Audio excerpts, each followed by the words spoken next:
Shalom. Selamat malam buat Indonesia, selamat pagi buat yang ada di Amerika, dan selamat siang selamat siang menjelang sore ya buat teman saya yang ada di Jerman, di Eropa sana ya. Puji nama Tuhan, hari ini kita berkumpul kembali, kita meneruskan pelajaran sejarah penebusan. Yang kita bahas adalah mengenai misteri perpendekan umur di silsilah dia ambil dari kitab Kejadian 11.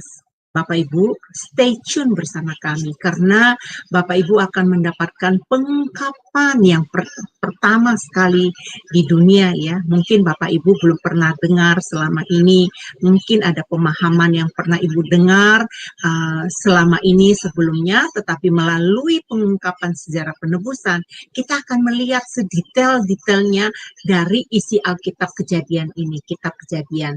Baik Bapak Ibu, sebelum kita memulai acara ini, saya akan meminta kepada saudara saya Pak Aras untuk memimpin kita di dalam doa pembukaan. Dipersilakan Pak Aras. Oke, mari kita berdoa.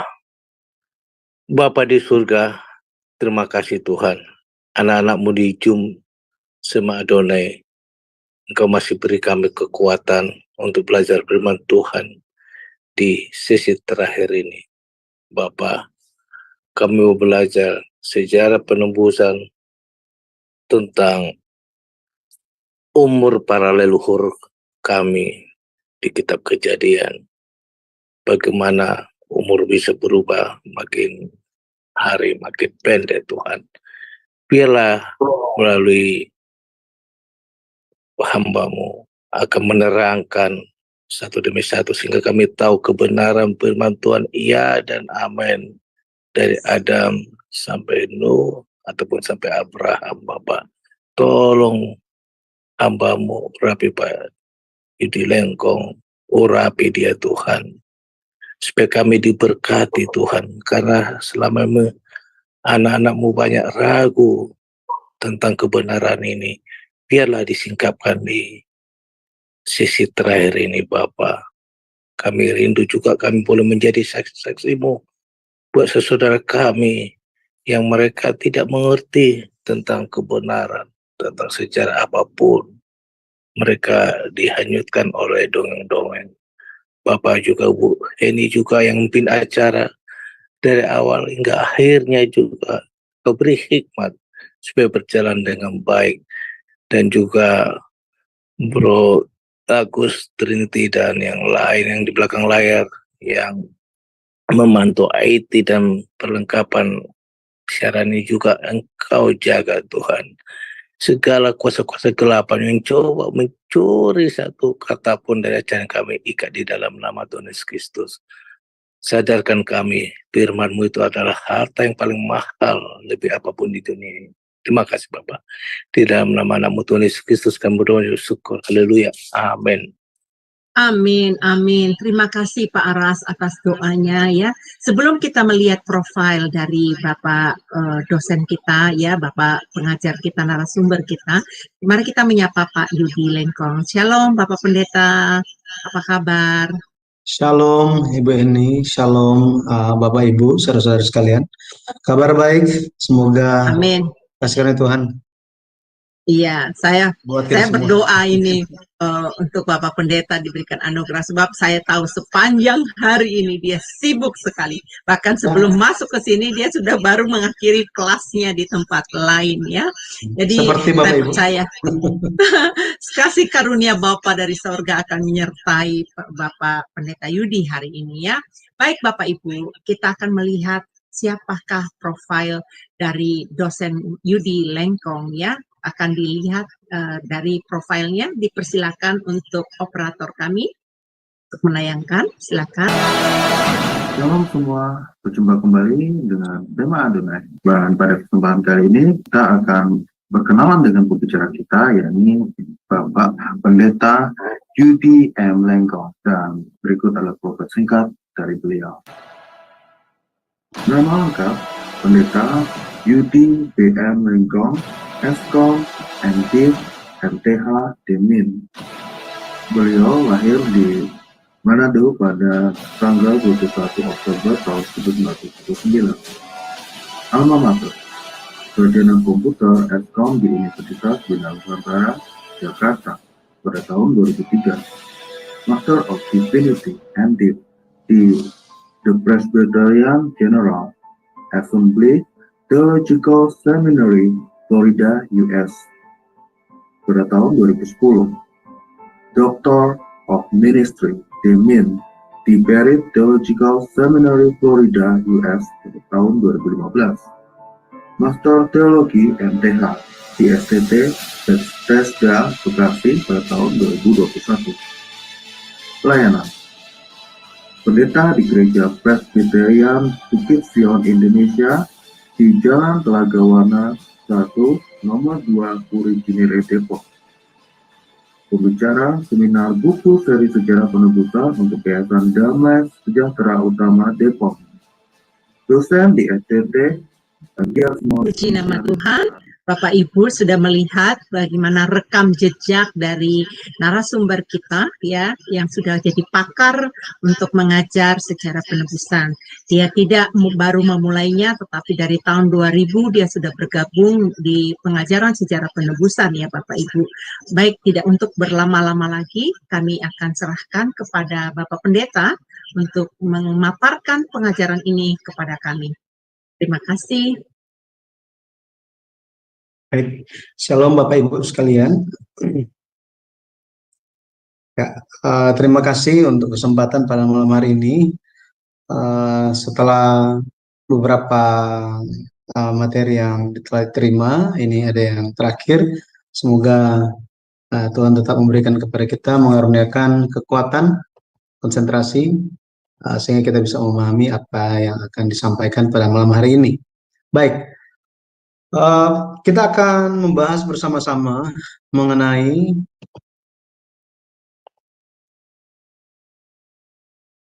misteri perpendekan umur di silsilah Kejadian pasal 11, dan kita akan melihat kebenaran-kebenaran yang terkandung di dalamnya.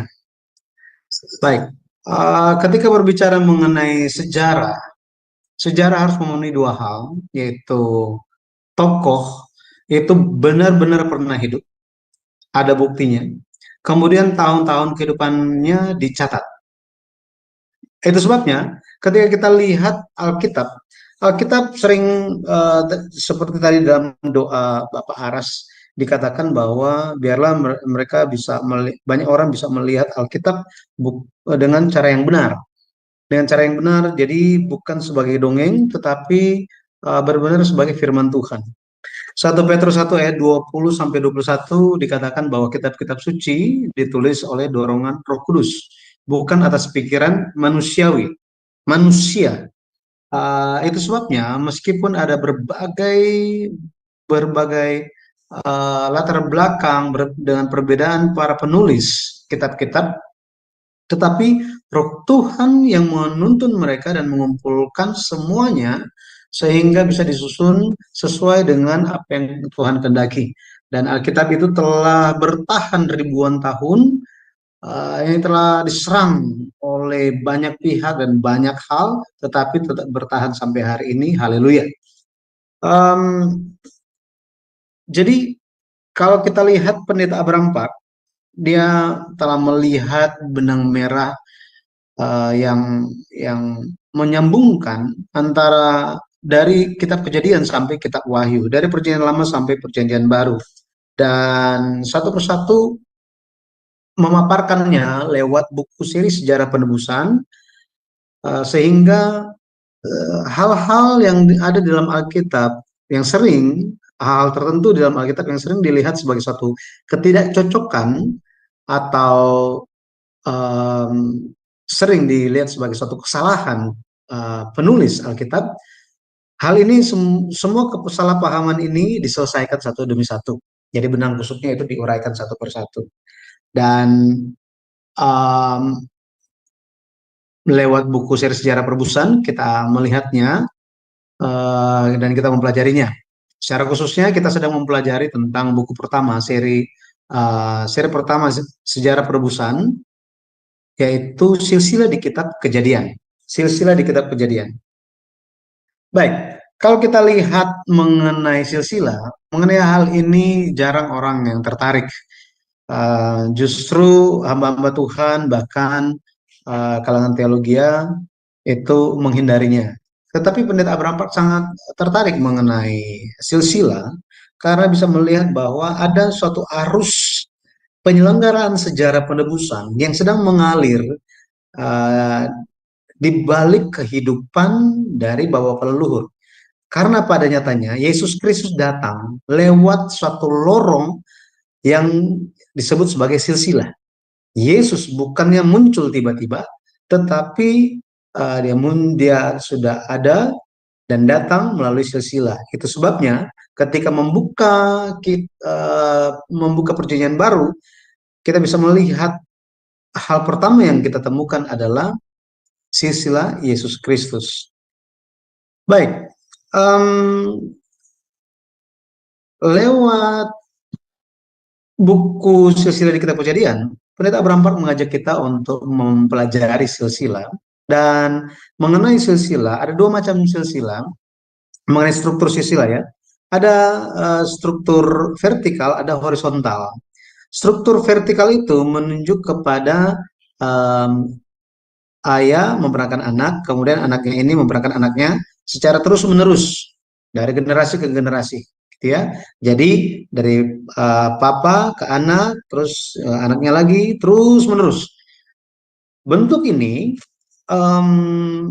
yang menjadi kesimpulan atau menjadi tujuan dari penulisan silsilah berbentuk vertikal adalah kita perlu memperhatikan siapa tokoh terakhirnya. Siapa tokoh terakhirnya. Karena itu ditekankan.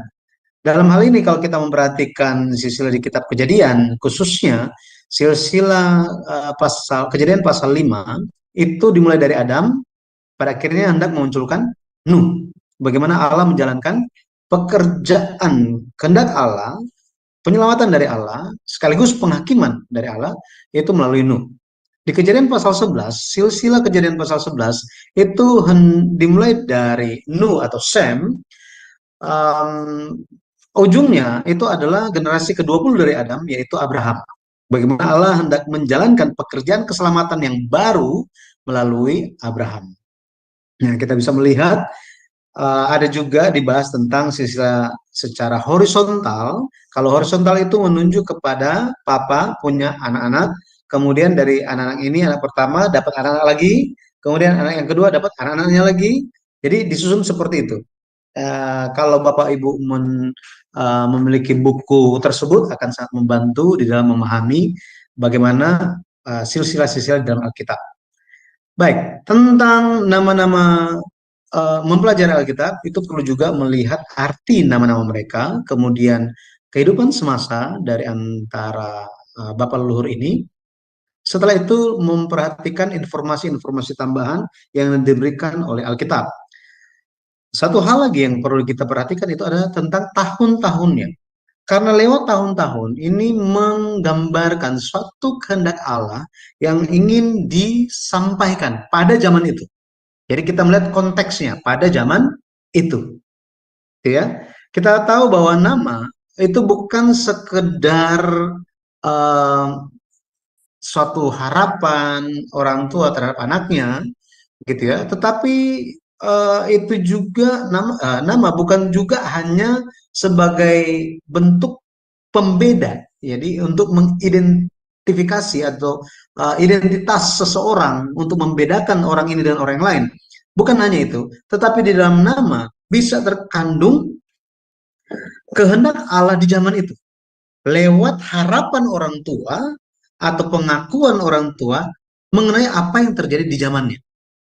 Nah, jadi kalau kita lihat mengenai Shem, arti namanya itu adalah ketenaran, gitu ya, nama atau ketenaran atau kemasyuran. Arpaksad arti namanya wilayah. Selah artinya orang yang diutus, ya, dilempar keluar. Heber, orang yang datang dengan menyeberangi, ya, dengan menyeberangi, kemudian lebih khususnya menyeberangi sungai. Kemudian Pelek, terbagi. Jadi ini arti-arti nama mereka. kita bisa tahu bahwa nama itu memiliki suatu pekerjaan, suatu kehendak dari Allah untuk dijalankan. Buktinya adalah Abram, nama Abram diganti menjadi Abraham karena ada tugas dari Allah untuk mereka. Yakub namanya diganti menjadi Israel karena ada suatu kehendak Allah pada dia, pada dirinya. Jadi seperti itulah fungsi nama di dalam Alkitab sehingga bisa membantu kita di dalam memahami silsilah, bagaimana kehendak Tuhan di dalam silsilah tersebut. Kalau kita lihat mengenai usia, lewat usia kita pun bisa melihat apa yang terjadi pada zaman itu dan apa yang menyebabkan faktor-faktor terjadinya hal tersebut. Contohnya di dalam bagan ini, sebelum air bah, manusia itu umurnya rata-rata itu 900-an. Rata-rata 900-an. Akan tetapi setelah air bah, hanya Nuh yang hidup sampai 950 tahun. Ini karena dia pernah hidup sebelum air bah. Syam sendiri pun karena dia hidup sebelum, dia lahir sebelum air bah, maka dia mencapai umur 600 tahun. Tetapi orang-orang yang lahir setelah penghakiman air bah, kita bisa lihat ada terjadinya perpendekan usia. Di sini kita bisa lihat lewat Arpaksad Sela Eber itu umurnya 400-an tahun. Lebih mengejutkan lagi, setelah Eber, mulai dari Peleg dan seterusnya, usia manusia itu hanya 200-an, lebih lagi tidak sampai 200. Tidak sampai 200. Hal ini kita akan lihat sebentar lagi. Ya, mari kita lihat yang pertama tentang iman Nuh yang membangun Batra. Iman Nuh yang membangun Batra. Kalau kita lihat Batra itu dibangun berapa lama? Ya, banyak yang mengatakan 120 tahun hanya karena satu ayat di Kejadian 6 ayat yang ketiga. Akan tetapi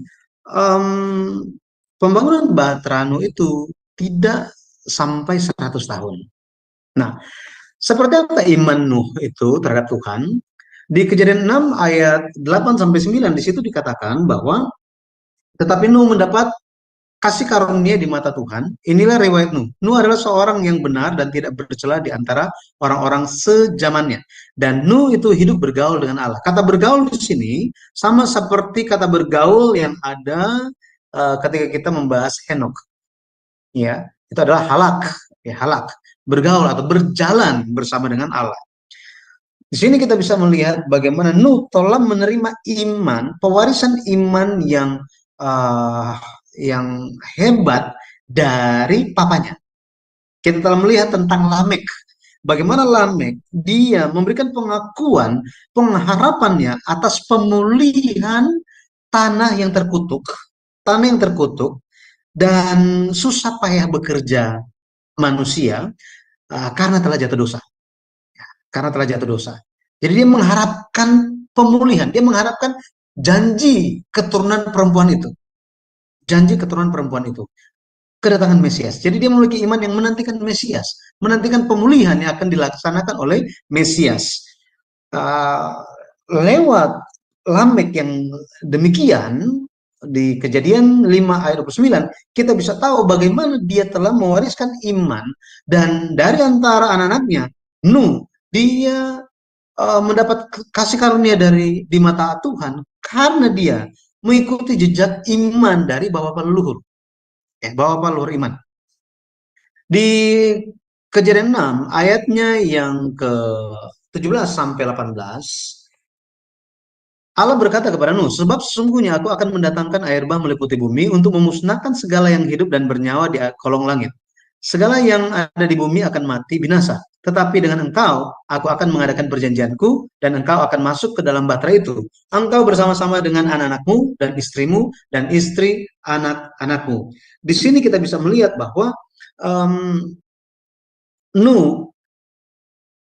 bagi Nuh, Allah mendirikan perjanjian dengannya. Kata perjanjian di dalam ayat yang ke-18 di sini, mengatakan perjanjian. Perjanjianku. Perjanjian di sini di dalam bahasa Ibrani itu adalah berit. Berit itu merupakan suatu tindakan atau kebiasaan di timur dekat kuno, orang-orang yang akan mendirikan perjanjian. Jadi dua pihak, mereka itu sepakat tentang suatu hal, untuk menegaskannya, mereka mengambil seekor binatang, membelahnya menjadi dua, kemudian meletakkan sebelah menyebelah. Setelah itu, dua belah pihak berjalan di tengah-tengahnya. Artinya apa? Orang yang akan melanggar akan berakhir seperti binatang itu. Jadi berit menunjuk kepada perjanjian yang mempertaruhkan nyawa.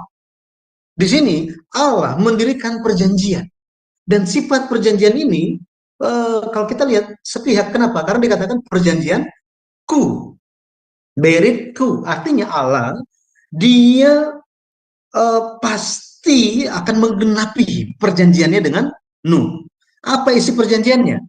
Isi perjanjiannya bahwa Nuh bersama dengan anak-anaknya, bersama dengan istrinya Nuh, juga bersama dengan istri anak-anak Nuh, semuanya akan masuk ke dalam bahtera. Maka kita bisa melihat perjanjian Allah merupakan perjanjian keselamatan. Perjanjian keselamatan yang dilambangkan lewat bahtera itu. Dan Allah dengan pasti akan menjalankannya, yaitu pekerjaan penyelamatan itu. Nah, jika kita lihat, Nuh, dia telah taat membangun bahtera. Dia telah taat membangun bahtera. Berapa lama dia membangun bahtera? Kalau kita lihat di Kejadian 11 ayat yang ke-10, Kejadian 11 ayat yang ke-10, dikatakan bahwa ketika Sem berumur 100 tahun, itu sama dengan 2 tahun setelah air bah. Nuh, kalau kita lihat di Kejadian 7 ayat yang ke-11, dikatakan bahwa Nuh berumur 600 tahun ketika air bah itu terjadi. Jadi, maka ketika Sem berumur 100 tahun, ini adalah 2 tahun setelah air bah, maka Nuh sudah berumur 602 tahun. Gitu ya. Kenapa ini penting? Ya, kita akan tahu bahwa berapa umur Nuh ketika Sem lahir. Jadi ketika Sem umur 100 tahun dan Nuh 602 tahun, kita bisa tahu bahwa Sem lahir 100 tahun yang lalu. Betul ya? 100 tahun sebelum Nuh berumur 602. Jadi 602 kurang 100, kita tahu bahwa ketika Nuh umur 502 tahun, Sem lahir. Gitu ya. Sem lahir.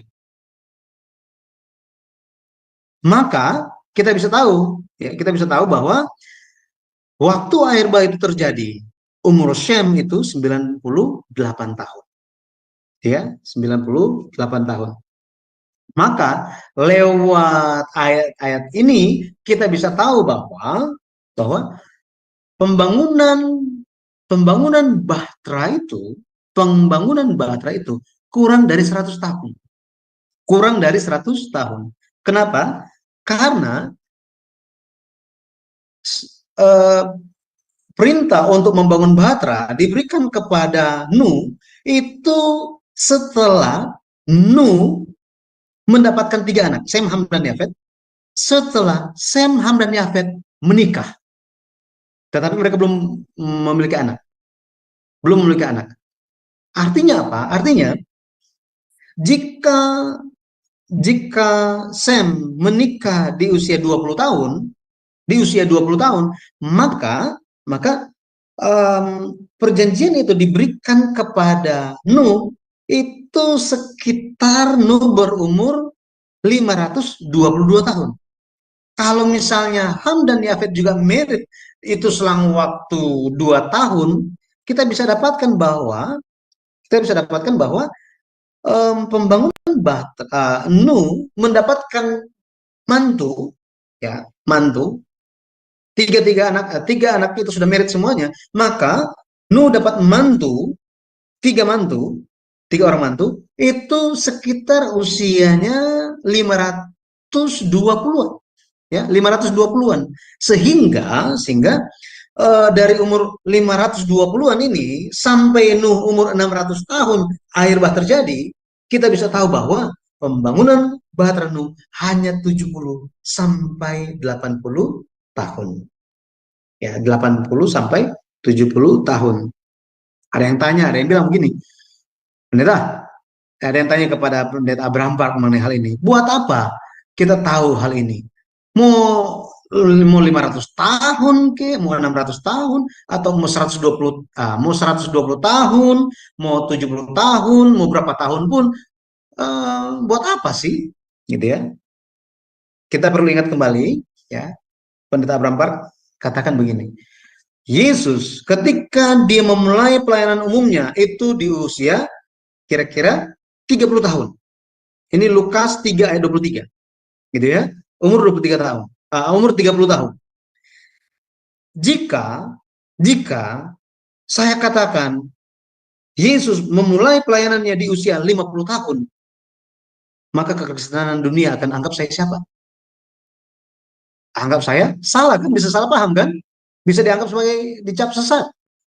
Jadi kita perlu melihat Alkitab apa adanya, Alkitab sebagai firman Tuhan. Kita paham atau belum paham atau tidak itu urusan kedua. Tetap kita perlu menerima Alkitab sebagaimana Alkitab apa adanya Alkitab. Ya, nah, seperti itu. Jadi pembangunan Batra itu bukan 120 tahun, melainkan kurang dari 100 tahun, hanya sekitar 70 sampai 80 tahun. Kemudian kita lihat Nuh ini, dia dan Abraham hidup semasa. Nah, Nuh termasuk dirinya sendiri, dia hidup bersama dengan 7 generasi. Jadi ada di zamannya Nuh ada 17 generasi hidup bersamaan. Ya, hidup bersamaan. Di zamannya Nuh hidup dengan 17 generasi, termasuk dirinya, gitu ya. Nah, dia tidak bertemu dengan siapa saja. Kalau kita lihat, dia tidak bertemu dengan Adam dan Seth. Kenapa? Karena mereka telah mati sebelum Nuh lahir. Nuh juga tidak bertemu dengan Henok. Kenapa? Karena Henok telah terangkat sebelum Nuh lahir, gitu ya. Sebelum Nuh lahir, Henok itu sudah terangkat. Jadi dia tidak ketemu dengan Adam, Seth, Henok. Tetapi dia masih bertemu dengan yang lainnya, gitu ya. Yang lainnya, kalau kita lihat. Jadi jika kita perhatikan, Nuh dia hidup sampai Abraham lahir. Caranya bagaimana? Cara kita mengetahuinya. Kita bisa memperhatikan di Kejadian 11 ayat 10 sampai 26, dihitung di situ. 2 tahun setelah air bah, ya, 2 tahun setelah air bah, siapa lahir? Arpaksad lahir. Kemudian ketika Arpaksad umur 35 tahun, Sela lahir. Ketika Sela umur 30 tahun, Eber lahir. Eber berumur 34 tahun, Pelek lahir. Pelek berumur 30 tahun, Rehu lahir. Rehu umur 32 tahun, Seruk lahir. Seruk umur 30 tahun, Nahor lahir. Nahor umur 29 tahun, Terah lahir. Terah umur 70 tahun, Abraham lahir. Jadi sejak air bah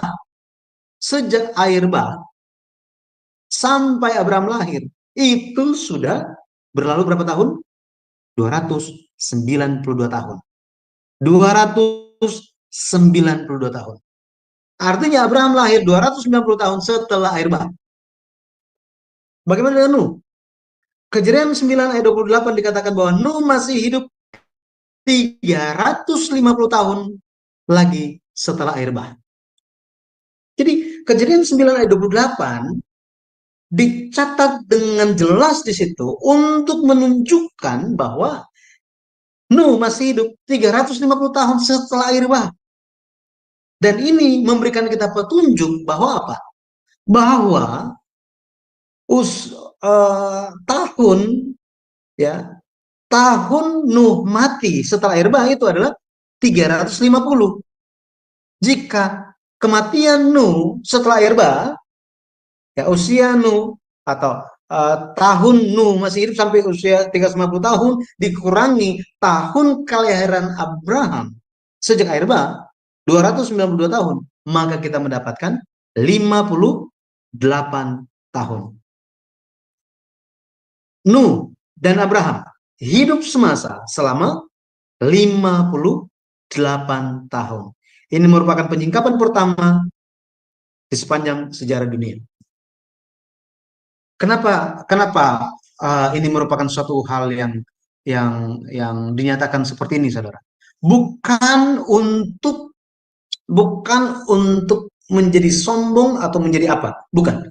Tetapi untuk membukakan kekristenan bahwa apa? Bahwa kasih karunia Tuhan itu lewat firman Tuhan, kebenaran-kebenaran yang ada dalam Alkitab ini disingkapkan dengan tujuan supaya kita bisa sadar iman itu bukan muncul dengan sendirinya, bukannya turun dari langit, tetapi iman itu diwariskan. Memang pada akhirnya Efesus 2 katakan bahwa iman itu adalah kasih karunia Tuhan, hadiah dari Tuhan. Tetapi bagaimana seseorang bisa menerima kasih karunia Tuhan jika tidak ada yang kasih tahu kepada dia tentang Tuhan? Betul ya? Itu sebabnya kita bisa lihat pewarisan iman telah terjadi. Dan hari ini pun di tengah-tengah zaman yang ya sudah serba AI, pewarisan iman itu perlu dipastikan lagi. Ya. Baik. Jadi Tuhan izinkan Nuh itu sampai kepada Abraham agar bisa mewariskan iman yang menantikan Mesias. Sama seperti siapa? Sama seperti Lamek, papanya Nuh, telah memiliki iman yang menantikan Mesias. Jadi kita bisa lihat bagaimana Nuh memiliki iman dan meneruskan imannya sampai kepada Abraham. Di Ibrani pasal 11, setelah bicara tentang Nuh di ayat yang ke-7, ayat yang ke-8 langsung bicara tentang imannya Abraham. Jadi dihubungkan bagaimana iman itu tidak terputus, saudara. Tidak terputus. Jadi kalau sekarang jadi tantangan, kalau misalnya negara Eropa itu krisis pewarisan iman, Amerika pun terjadi, kita harus berjaga-jaga dan kita harus gencarkan lagi pergerakan untuk pewarisan iman ini, saudara. Untuk melihat bagaimana Tuhan bekerja secara fakta di dalam sejarah dunia. Karena sejarah dunia ini dibangun di atas sejarah penebusan. Baik, kita akan lihat bersama-sama berikutnya mengenai umur manusia yang diperpendek secara drastis. Ini bagian yang telah kita lihat tadi, telah terjadi perpendekan. Kalau kita lihat itu ada dua, itu di zamannya Arpaksad, antara Sem dan Arpaksad, kemudian antara Eber dan Peleg. Ya. Kita lihat perpendekan umur antara Sem dan Arpaksad. Sem dia masih hidup sampai usia 600 tahun. Ya, 600 tahun. Kalau kita lihat itu setelah air bah, ya,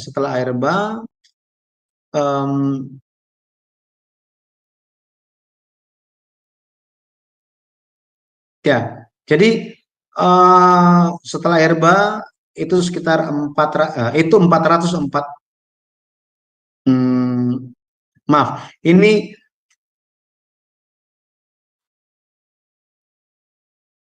kalau kita lihat garis yang ini, ya, garis ini, garis kematiannya Nuh, ya, garis kematiannya Nuh ini, oke, garis kematian Nuh di sini, oke, baik, mari kita lihat. Apa yang terjadi atau alasan terjadinya perpendekan umur. Kalau kita lihat umur Arpaksad itu hanya sampai 438, Sela itu sampai 433, kemudian Eber itu sampai 464. Ini em, sekitar setengah gitu ya, setengah, tidak seperti Nuh ya, zaman sebelum Nuh, zaman sebelum air bah. Apa yang terjadi? Kalau kita lihat alasan yang pertama, terjadinya perubahan topografi atau terjadinya perubahan permukaan bumi. Mazmur 104 ayat 6 sampai 8 dikatakan, dengan samudera raya engkau telah menyelubunginya, air telah naik melampaui gunung-gunung, terhadap hardikmu air itu melarikan diri, lari kebingungan terhadap suara gunturmu, naik gunung, turun lembah ke tempat yang kau tetapkan bagi mereka. Kalau kita lihat tsunami di Jepang, zaman dulu, gitu ya, di tahun berapa, 2011, dikatakan seluruh pulau Jepang itu, peneliti-peneliti mengatakan bahwa terjadi pergeseran atau perubahan itu sampai 2,4 meter. Nah, bisa bayangkan kalau misalnya satu dunia ini, satu bumi ini banjir, kayak apa yang terjadi, betul ya? Banyak perubahan yang telah terjadi, gitu ya. Banyak perubahan telah terjadi. Ekspresi oleh Mazmur ini sedang membicarakan tentang apa yang terjadi waktu banjir besar itu, waktu air bah itu terjadi. Air telah naik melampaui gunung-gunung, kata. Samudera raya engkau menyelubunginya, ya. Seperti ini, perubahan topografi. Kemudian terjadi juga perubahan iklim. Perubahan iklim. Kejadian 8 ayat 22 dikatakan, selama bumi masih ada, takkan berhenti-henti musim menabur dan menuai, dingin dan panas, kemarau dan hujan, siang dan malam. Jadi sebelum air bah, ini belum ada musim. Belum ada musim. Ya, apa adanya, baik adanya, karena kalau kita lihat, cuaca di bumi itu masih baik, masih bagus. Bumi masih bersahabat, gitu ya, masih bersahabat, cuacanya masih bersahabat dengan manusia pada waktu itu. Akan tetapi setelah perubahan iklim,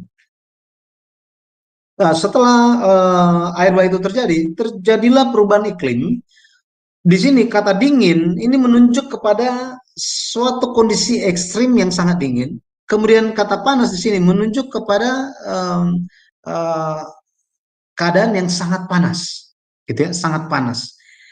Hal-hal yang seperti ini terjadi. Makanya zaman sekarang, kalau kita lihat muncul penyakit-penyakit yang aneh-aneh, itu bukannya karena hari ini, gitu ya, tetapi sejak dulu telah terjadi perubahan-perubahan ini makin parah dan makin parah dan makin parah.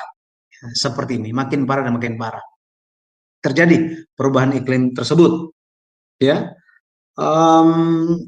Kalau kita perhatikan di Kejadian 7 ayat 11, dikatakan bahwa pada waktu umur 600 tahun, pada bulan yang kedua, pada hari yang ke-17 bulan itu, pada hari itulah terbelah segala mata air dan samudera raya yang dahsyat, dan terbukalah tingkap-tingkap di langit. Di sini terbukalah tingkap-tingkap di langit. Jadi di langit itu, di atmosfer itu ada air, ada lapisan air yang melindungi manusia dari sinar matahari. Ya, melindungi manusia dari sinar matahari. Akan tetapi setelah air bah itu, setelah di sini terbukalah, bahasa asli itu tersobek, gitu ya. Maka yang memfilter sinar matahari itu menipis dan makin parah sampai hari ini, gitu ya. Kita bisa melihat hal-hal tersebut terjadi. Dan menurut penelitian, bumi ini telah terjadi kemiringan, ya, kemiringan sekian derajat. Ya, itu bisa dicek di internet, itu ada ya penelitian itu, bahwa bumi itu udah bukan lagi pada porosnya itu tegak lurus, tetapi terjadi kemiringan, gitu ya, terjadi kemiringan sehingga musim pun terjadi.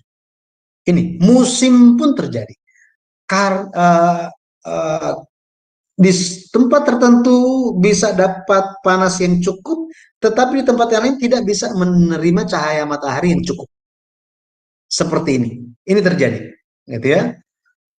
Makanya alih-alih menyatakan bahwa pernah terjadi sesuatu kepada bumi ini, gitu, karena tidak seharusnya, gitu ya. Hal ini yang menyebabkan pada akhirnya matahari itu menjadi tidak bersahabat dengan manusia dan menyakiti manusia. Wahyu 7 ayat 16 menyatakan bahwa matahari atau panas terik tidak akan menimpa mereka lagi. Jadi akan ada pemulihan yang terjadi di hari ketika Tuhan menyelesaikan segala sesuatunya. Gitu ya. Ini yang kita harapkan. Ya, langit baru, bumi baru, ya, Yerusalem baru untuk kita semua pada akhirnya. Hal ini yang menjadi pengharapan kita semua, gitu ya. Menjadi pengharapan kita semua. Keturunan yang lahir setelah air bah ini mereka mengalami hal-hal yang kondisi bumi yang berbeda, kondisi alam yang berbeda. Perubahan topografi, iklim, hal-hal ini mempengaruhi usia, mempengaruhi manusia dan juga usia mereka. Ya, usia mereka pada akhirnya umur mulai menjadi lebih pendek. Jadi alasannya gara-gara apa? Gara-gara air bah, gitu ya. Air bah ini terjadi gara-gara apa? Gara-gara dosa manusia. Jadi karena dosa, maka umur itu mulai menjadi pendek, ya, jadi pendek dan jadi pendek. Ya, kalau kita lihat di sini ada dua bagian dari Nuh, Sem, Arphaxad, Hela, Eber. Mereka masih bahkan hidup. Kalau kita lihat, mereka hidup lebih panjang, ya, lebih panjang dibandingkan Peleg, Rehu, Serug, Nahor, dan Tera. Bahkan Abraham, kalau kita lihat. Ya, bapak-bapak, ibu-ibu bisa lihat di sini. Umurnya tinggal 200-an. Tinggal 200-an. Bapak pelur Sem, Arphaxad, Sela, Eber masih hidup mereka, tetapi Peleg, Rehu, Serug, Nahor, Tera, bahkan Abraham itu mulai sudah mati lebih dulu, gitu ya, dibandingkan bapak pelur ini. Apa yang terjadi? Apa yang terjadi? Ya, pengurangan usia yang pertama itu karena air bah. Pengurangan usia secara drastis yang kedua itu terjadi karena hubungannya dengan pembangunan Menara Babel. Pembangunan Menara Babel. Peleg, dia hanya mencapai 239 tahun, Rehu 239 tahun, Serug 230 tahun, Nahor 148 tahun, Tera 205 tahun. Nah, kalau kita lihat mereka dimulai dari Peleg, umur manusia tiba-tiba dikurangkan menjadi 200-an. Ya. Kenapa? Ya. Kenapa? Karena kita bisa lihat ada hubungannya dengan dosa. Kalau kita baca di Yosua 24 ayat 2 sampai 3, Yosua 24 ayat 2 sampai 3, kitab Yosua menyatakan bahwa bapak leluhurmu, ya, bapak Abraham, ayahnya Abraham, Tera, di sebelah sungai Efrat itu, sungai besar itu, mereka menyembah Allah lain katanya. Menyembah Allah lain. Jadi mereka di zamannya Tera itu penyembahan berhala itu telah masuk ke dalam keturunan Sem. Ini dimulai sejak kapan? Dimulainya sejak kapan? Sejak pembangunan Menara Babel. Kejadian 10 ayat 25. Bagi Eber lahir dua anak laki-laki, nama yang seorang ialah Peleg, sebab dalam zamannya bumi terbagi, dan nama adiknya ialah Yoktan. Jadi Eber dapat dua anak, ditekankan di sini, dia dapat dua anak. Kemudian tentang Peleg ada alasan kenapa diberikan nama Peleg, bahwa apa? Dalam zamannya bumi terbagi. 1 Tawarik 1 ayat 19 dikatakan bagi Eber lahir dua anak laki-laki, nama yang seorang ialah Peleg, sebab dalam zamannya bumi terbagi. Bumi terbagi katanya. Ya. Penduduk bumi terbagi. Penduduk bumi terbagi. Kalau kita coba kita lihat ya. 1 Tawarik 1 1 ya. Ayat yang ke-19 dikatakan, bagi Eber lahir 2 anak laki-laki, nama yang seorang ialah Peleg, sebab dalam zamannya penduduk bumi terbagi. Dan kita tahu bahwa penduduk bumi terbagi itu gara-gara peristiwa Menara Babel. Gitu ya, Menara Babel. Maka mengenai hal pengurangan drastis usia, yang dan hubungannya dengan dosa, firman Tuhan berkata bahwa ada hubungannya dengan dosa, pengurangan umur dan dosa itu memiliki hubungan. Mazmur 55 ayat 24 dikatakan, tetapi engkau, ya Allah, akan menjerumuskan mereka ke lubang sumur yang dalam. Orang penumpah darah dan penipu tidak akan mencapai setengah umurnya. Tetapi aku ini percaya kepadamu. Pengkhotbah 8 ayat 13, tetapi orang yang fasik tidak akan beroleh kebahagiaan, dan seperti bayang-bayang ia tidak akan panjang umur, karena ia tidak takut terhadap hadirat Allah. Amsal 10 ayat 27, takut akan Tuhan memperpanjang umur, tetapi tahun-tahun orang fasik diperpendek. Jadi secara konteks pada zaman itu kita bisa lihat bahwa di zaman ketika bapak-bapak leluhur iman sementara hidup dan panjang dan sementara hidup, tiba-tiba Peleg mati di usia 239. Bukan hanya itu, di tahun berikutnya Nahor mati. Maka kita bisa lihat mereka yang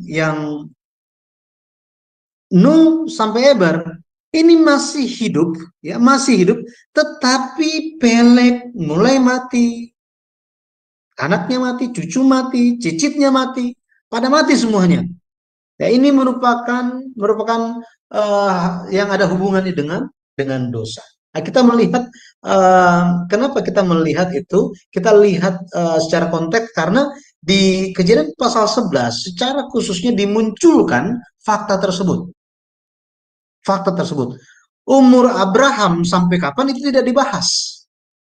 Jadi fokus dari Kejadian pasal 11 adalah tentang siapa? Silsilah Kejadian pasal 11 terfokus untuk membandingkan usia dari Sem, Arpakshad, Shelah, Eber dibandingkan dengan Peleg, Rehu, Serug, Nahor, dan Terah. Yang kita perlu melihat hal ini. Karena mungkin ada yang bisa bertanya, oh berarti Abraham mati gara-gara dosa dong. Dia lakukan dosa, makanya dia. Nah, kita perlu lihat bahwa secara konteks kita melihat bahwa silsilah kejadian pasal 11 hanya membatasi pembahasan umur. Mereka mencapai umur berapa itu hanya dari Sem sampai kepada Terah. Dan ini muncul dengan jelas. Ketika Sem, Arpakshad, Shelah, Eber masih hidup, tiba-tiba generasi setelah mereka mulai mati tiba-tiba. Jadi kalau kita lihat tentang mereka,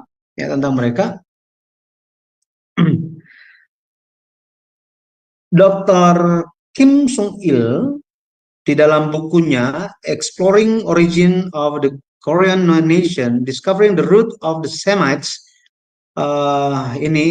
Research Institute for Creation History tahun 1997, terbitan di Seoul, dikatakan bahwa setelah Nimrod berkuasa atas seluruh dunia,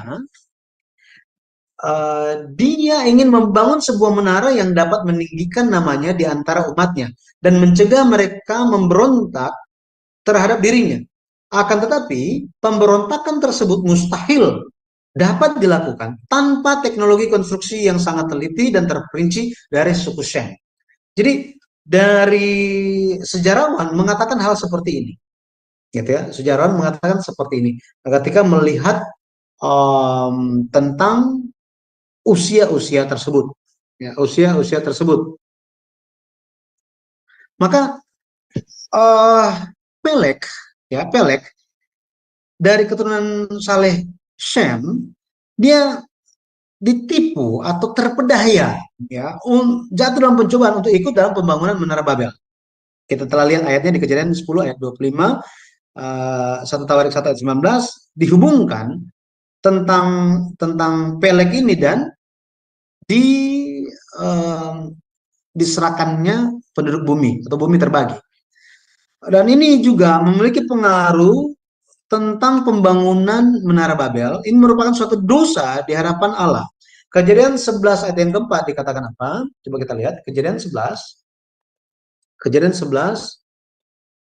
ayat yang keempat dikatakan, juga kata mereka, marilah kita dirikan bagi kita sebuah kota dengan sebuah menara yang puncaknya sampai ke langit, dan marilah kita cari nama, supaya kita jangan terserah ke seluruh bumi. Kata kita di sini muncul sampai 1, 2, 3, 4. Untuk siapa? Untuk kita. Cari nama untuk kita. Jadi untuk siapa? Untuk kita dan untuk kita. Hanya berfokus kepada manusia, kalau kita lihat. Jadi, mereka hanya mengedepankan nama mereka sendiri. Dengan kata lain, mereka tidak ingin membuat nama Tuhan itu dimuliakan, terkenal, tetapi mereka mencari nama untuk meninggikan diri mereka sendiri. Hal ini merupakan suatu tindakan langsung untuk menantang Allah. Menantang Allah. Yang kedua, mereka tidak taat kepada firman Allah untuk memenuhi bumi. Kejadian 1 ayat 28, perintah Allah kepada manusia itu adalah supaya mereka memenuhi bumi. Bukannya terpusat kepada satu daerah. Bahkan setelah itu Allah berikan berkat dan perintah yang sama kepada Nuh. Nuh dan keluarganya. Di Kejadian 9 ayat 1. Penuhilah bumi, beranak cuculah, dan penuhilah bumi. Tetapi mereka hanya ingin, ya, di Babel aja. Jangan pergi kemana-mana. Hal ini merupakan suatu bentuk bahwa mereka tidak ingin mendengarkan nasihat dari bapak leluhur iman mereka. Ingat, di zaman itu Nuh masih hidup, Sem masih hidup. Mereka merupakan saksi mata sebelum dan sesudah akhir bah. Mereka telah menyaksikan penghakiman Allah yang begitu dahsyatnya dan belas kasih penyelamatan yang mereka terima dari Allah. Mereka sampaikan kedua hal itu tentang penghakiman Allah dan juga kasih setia Allah. Cuma di zaman itu orang tidak mau mendengarkan. Mereka ingin mencari keselamatan untuk diri mereka sendiri. Mereka berpikir bahwa apa? Kenapa mau dibangun tinggi-tinggi? Untuk jaga-jaga kalau Tuhan kirim air bah lagi. Itu ya, bikin tinggi-tinggi. Supaya apa? Supaya terhindar dari penghakiman Allah. Artinya mereka tidak percaya kepada janji Allah yang berkata bahwa Allah berjanji tidak akan menghakimi dunia dengan air lagi. Tapi mereka tidak percaya. Ya, jaga-jaga aja. Kalau Tuhan lupa gimana? Nah, hal seperti ini terjadi. Ya,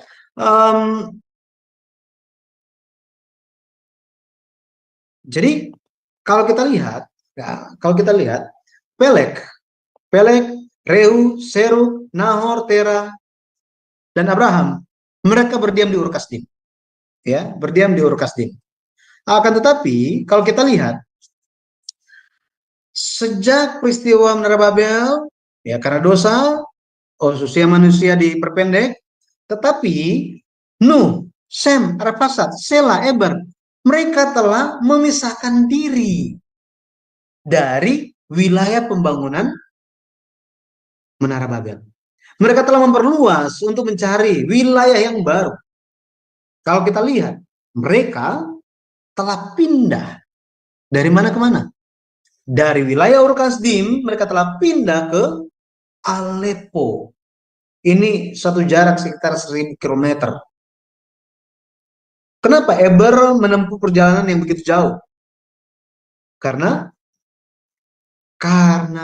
anaknya dan orang-orang di zaman itu, mereka ikut tren yang sementara viral, membangun Menara Babel, mengikuti Nimrod, keturunan Ham. Ini terjadi, ya, ini terjadi pada zaman itu. Tetapi kalau kita lihat, Eber ini, akar katanya itu adalah Ibri yang memiliki arti menyeberangi. kata Ibrani berasal dari kata Ibrini. Bahasa Inggrisnya Hebrew. Hebrew. Kalau Indonesia Ibrani, Hebrew, Ibrani. Ini akar katanya sama dengan kata Eber. Nah, kalau kita lihat Abraham, dia juga disebut sebagai orang Ibrani. Kejadian 14 ayat 13 dikatakan apa?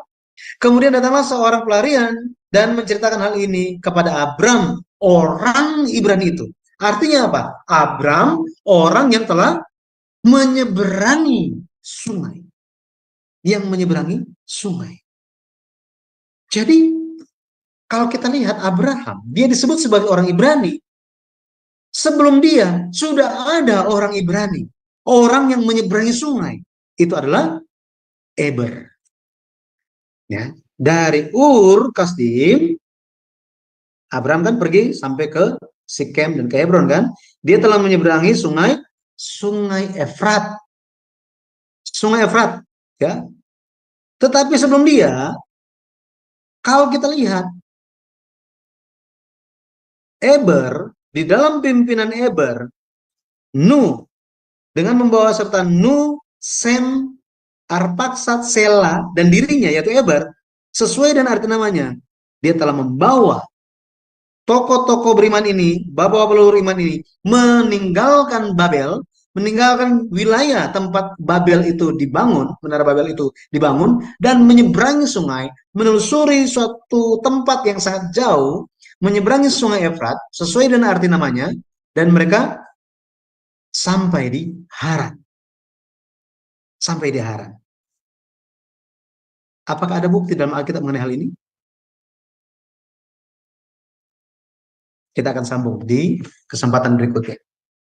Ya, saya kembalikan kepada Ibu Heni. Silakan Ibu.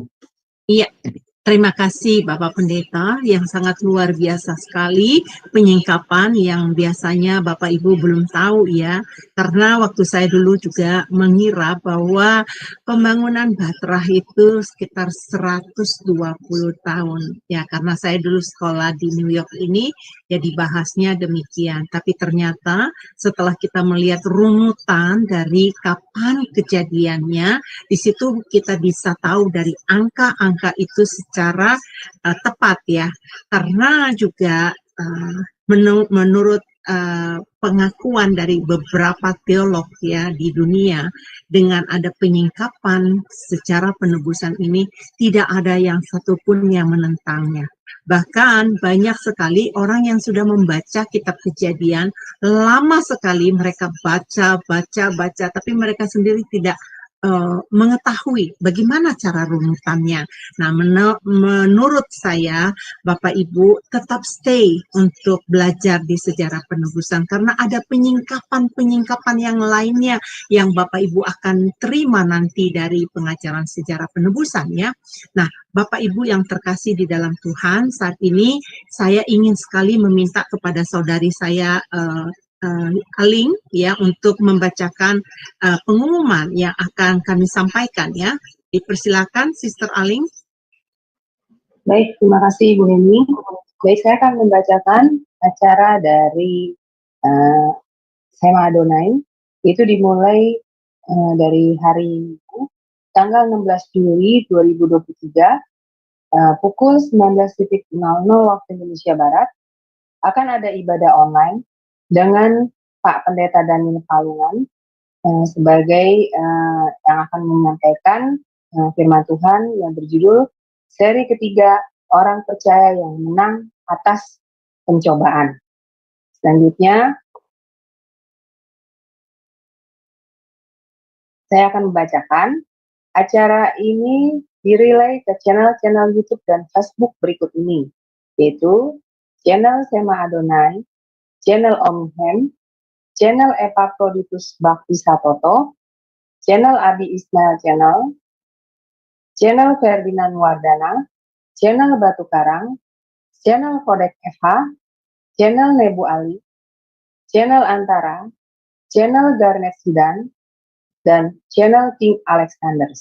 Untuk hari Sabtu, Kelas di Sema Adonai ditiadakan dikarenakan para narasumbernya mempunyai acara yang lain. Terima kasih Bapak Ibu yang terkasih di dalam.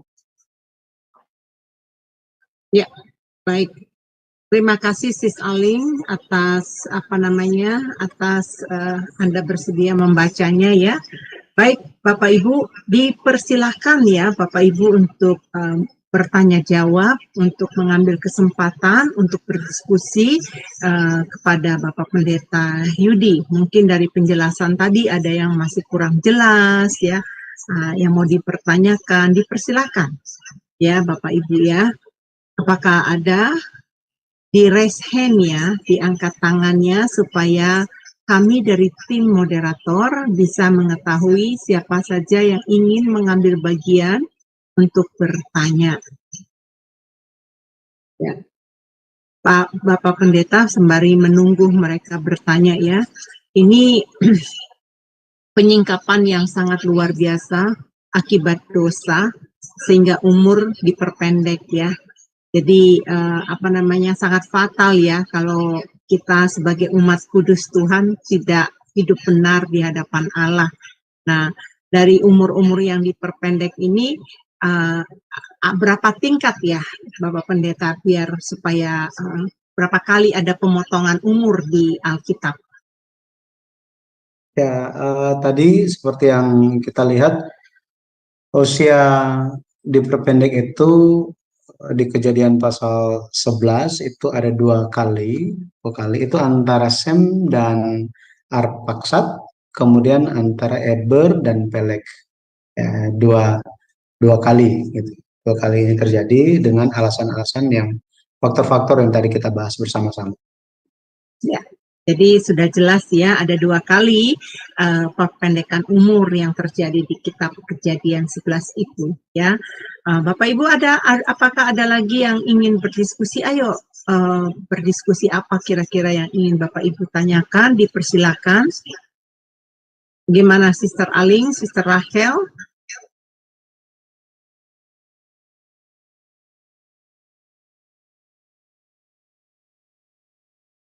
Apakah saudara mudah dicerna pelajaran hari ini? Ya, dipersilakan Sister Rachel. Shalom Pak Pendeta Yudi dan Susani. Yang saya mau tanyakan, artinya usia manusia itu sampai hari ini ditetapkan paling banyak 120 tahun. Begitukah Pak Pendeta? Terima kasih. Jadi 120 tahun yang dimaksud oleh Kejadian 6 ayat yang ketiga itu bukan menunjuk kepada konstan sampai hari ini, karena nggak konstan. Jadi pada waktu itu ahli-ahli melihatnya bahwa 120 tahun itu menunjuk kepada jangka waktu pertobatan yang diberikan bagi umat manusia sampai 120 tahun sampai kepada air bah itu turun.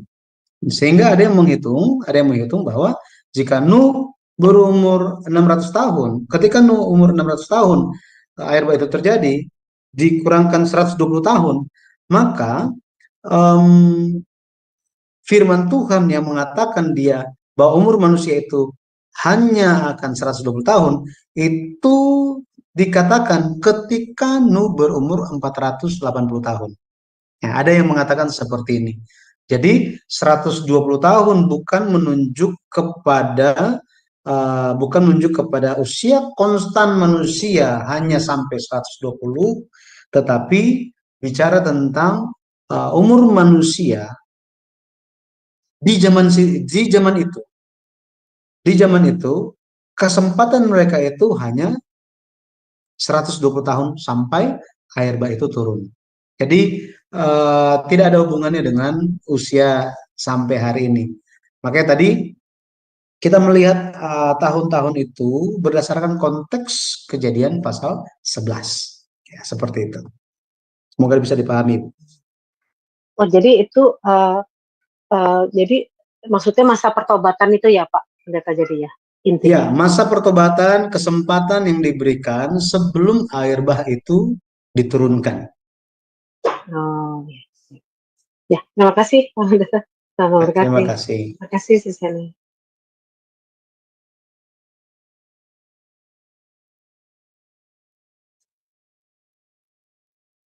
Oh, saya mute ya, maaf. Untuk selanjutnya, untuk Sis Aling, silakan. Iya, baik. Terima kasih Bu Heni. Shalom, Pak Yudi. Selamat malam. Pak, yang saya mau tanyakan adalah, tadi kan dikatakan bahwa perpendekan umur manusia itu dikarenakan karena terjadi peristiwa air bah, lalu terjadinya pembangunan Menara Babel. Ini dari pihak alam ya Pak ya, berarti ya, seperti itu. Nah, sebenarnya Tuhan sendiri itu juga menghendaki umur manusia itu memang pendek apa gimana Pak? Iya, terima kasih Pak. Ya, terima kasih Ibu. Shalom. Jadi Tuhan itu kekal dan Dia ciptakan manusia itu untuk kekal. Ya, Dia ciptakan manusia itu untuk kekal. Dan Tuhan mengizinkan Adam dan 10 generasi setelahnya itu hidup sampai 900-an tahun. Gitu ya. Dan Tuhan sebenarnya Dia ingin manusia itu hidup panjang umur. 9 angka yang fantastis, 900 hampir mencapai 1000 tahun itu merupakan suatu petunjuk dari Allah bahwa manusia itu bisa hidup panjang umur, bisa hidup kekal. Tetapi yang menjadi masalah adalah dosa manusia. Dosa manusia yang menyebabkan penghakiman itu diberikan, penghakiman air bah itu turun, pada akhirnya alam yang berubah, kondisi iklim yang berubah, bumi yang berubah, pada akhirnya tidak bersahabat lagi dengan manusia. Hal ini menjadi faktor untuk usia manusia itu jadi diperpendek. Enggak seperti biasanya lagi, seperti sebelum air bah. Tetapi di zaman Pelek yang sangat mengejutkan, ditekankan bahwa dosa itu bisa mempengaruhi langsung terhadap ini, jadi dosa, langsung dosa, bukan lagi tentang iklim, tentang suasana bumi dan lain-lain, tetapi karena dosa itu mempengaruhi langsung hidup manusia, gitu ya, panjang umur seseorang, sehingga kita langsung membandingkan mereka yang biasa ini masih 400-an tahun, ini baru 200 sudah mati. Nah, ini ditunjukkan lewat ini, gitu ya. Jadi faktor-faktor itu yang mempengaruhi. Pada akhirnya Tuhan ingin supaya kita hidup kekal. Cuma memang keadaan manusia sampai hari ini, makanya Musa pun di dalam nyanyiannya dia katakan bahwa 70 tahun kalau kuat, 80 tahun. Betul ya? Memang ada yang bonus, ada yang sampai 100 tahun atau sekian tahun, 100 sekian tahun. Tetapi semua sementara hidup di bawah kolong langit yang telah jatuh dosa. Gitu ya, telah jatuh dosa. Makanya kita menantikan pemulihan dari Tuhan. Supaya apa? Supaya kita bisa memperoleh hidup yang kekal di dalam Yesus Kristus. Yesus datang untuk memberikan hidup kekal itu. Roma, kalau kita lihat Roma 6 ayat berapa? 32, 23. Nah, nanti bisa lihat situ bahwa upah dosa itu memang mau. Tetapi karunia Allah ialah hidup kekal di dalam Yesus Kristus. Masalahnya ketika Yesus datang, Yesus ditolak. Gitu ya. Makanya bagi kita menantikan Yesus datang untuk menganugerahkan kepada kita hidup yang kekal. Hidup yang kekal. Demikian itu. Ya, Iya, baik. baik. Terima kasih. Ada lagi Sis Aling? Sama-sama. Ada satu lagi pemahaman Ya, saya, silakan. ini Pak benar apa tidak? Iya, tolong dibenarkan kalau salah. Apakah Tuhan itu tidak mengizinkan manusia berumur panjang juga dikarenakan Tuhan tidak mau manusia itu hidup terus di dalam dosa ya? Apa seperti itu Pak? Iya, terima kasih Pak. Ya, Tuhan tidak mau manusia itu menderita di bawah, terlalu lama menderita di bawah kolong langit yang sudah di bawah pengaruh dosa ini. Kalau kita lihat, Rasul Paulus ketika dia berbicara, dia katakan apa? Aku sebenarnya ingin segera pergi bersama-sama bertemu dengan Tuhan. Aku ingin segera pergi. Tetapi berhubungan kamu, saya juga masih ada tanggung jawab untuk kamu gitu. Gitu. Jadi panjang umur manusia itu dilihat dari bagaimana tugasnya. Orang beriman melihat bagaimana tugas dari Allah untuk kita dan kita jalankan. Tugas kita apa sih? Tugas kita adalah ciptaan, menurut kita biasanya dikatakan manusia diciptakan untuk memuliakan Tuhan. Itu sebabnya Rasul Paulus menasihati. Dia bilang apa? Jika engkau makan, engkau minum, berdiri, duduk, atau lakukan apapun juga, lakukanlah untuk kemuliaan Tuhan katanya. Jadi hidup kita, bahkan hidup kita, mati kita pun untuk kemuliaan Tuhan. Jadi pada akhirnya kita bisa berharap kepada hidup kekal yang Yesus akan berikan, anugerahkan kepada kita, ya hidup yang kekal, hidup yang tidak, bayangkan siapa yang mau hidup kekal dengan keadaan seperti sekarang, masih sakit hati, betul ya? Bisa sakit hati, bisa tersandung, bisa nggak suka orang yang lain, bisa disalahpahami, dan lain-lain. Siapa yang suka seperti itu? Sakit-sakitan. Siapa yang mau? Tidak ada yang mau. Hidup kekal yang kita nantikan itu hidup kekal yang seperti apa? Bukan hidup kekal seperti yang sekarang ini. Saya baca ada artikel katakan bahwa seorang yang luar biasa kaya, dia menjaga supaya kesehatan dia tetap, umurnya masih tetap penampilannya tetap muda, bahkan dia transfusi darah anaknya ke dalam dirinya. Dia jaga semua makanannya, dia jaga semuanya terjadwal, dia tidak makan McDonald dan lain-lain. Dia jaga semuanya, mau sampai kapan? Mau sampai kapan? Hidup kita semua ada dalam tangan Tuhan. Jadi yang menjadi bagian kita adalah apa? Selama Tuhan masih memberikan kepada kita, percayakan hari, bulan, waktu, gitu ya, maka mari gunakan untuk kemuliaan Tuhan. Apa itu? Dengan bersyukur kepada Tuhan, melihat kehendaknya, mengasihi Tuhan, mengasihi orang-orang sekitar kita, sampaikan firman kepada mereka, berikan terang Tuhan kepada mereka, doakan mereka. Banyak hal yang bisa kita lakukan. Ya, seperti itu, Ibu. Ya, terima kasih Pak Yudi untuk pencerahannya. Tuhan berkati. Tuhan berkati. Terima kasih Bu Heni. Sama-sama, Sis Aling. Baik, untuk Sis Biung ya. Silakan Sis Biung untuk buka mute-nya, Sis. Ya, Shalom. Shalom. Saya ingin bertanya, Pak. Tadi kan saya dengar tentang usia dan masa pertobatan ya. Bagaimana dengan keselamatan dengan misalnya orang tua saya kan Pak, meninggalnya itu sebelum usia 70 tahun. Apakah dia gagal bertobat atau tidak diselamatkan atau bagaimana gitu kesempatannya, apakah masuk neraka atau seperti apa? Terima kasih Pak.